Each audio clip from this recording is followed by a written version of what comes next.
ইমরান খান পাকিস্তানিদের কাছে এক শক্তি, এক আবেগের নাম।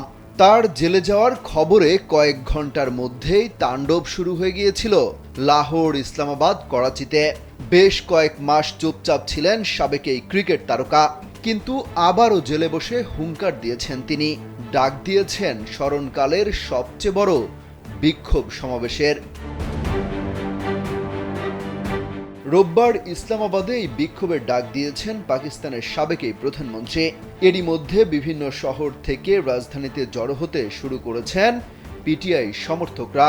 আন্তর্জাতিক বিভিন্ন গণমাধ্যম বলছে, পাকিস্তানে যুদ্ধের প্রস্তুতি নিয়ে রেখেছে দেশটির পুলিশ।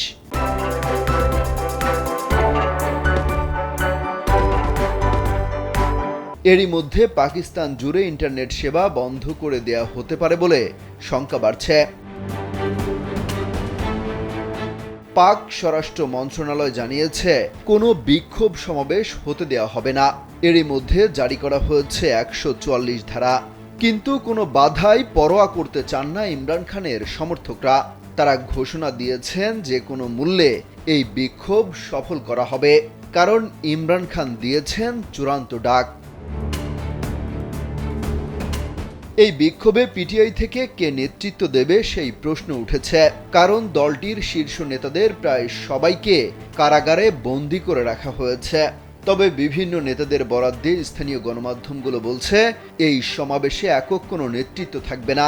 তাদের নেতাকর্মী এবং সমর্থকরা আসবে, বিক্ষোভ করে ফিরে যাবে। তবে বাধার সম্মুখীন হলে জবাব দেওয়ার হুঁশিয়ারি দিয়েছেন পিটিআই সমর্থকরা। বড় সংঘাত সহিংসতার শঙ্কায় পাঞ্জাব সরকারও 3 দিনের জন্য 144 ধারা জারি করেছে।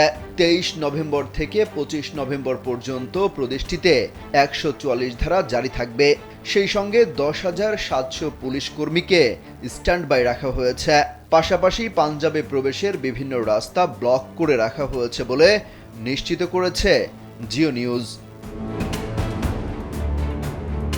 এর আগে গত বৃহস্পতিবার বুশরা বিবি ভিডিও বার্তায় ইমরান খানের ডাকা রোববারের ইসলামাবাদের আন্দোলনে পিটিআই সমর্থকদের আসার আহ্বান জানান।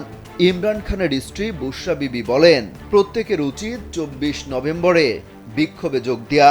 কোনো শর্তেই আন্দোলনের এই তারিখ পরিবর্তন করা হবে না, কারণ এটি চূড়ান্ত ডাক। এদিন অভ্যুত্থানের বিষয়টিও উড়িয়ে দিচ্ছে না নিরাপত্তা বিশ্লেষকরা। অমিত হাসান রবিন, কালবেলা।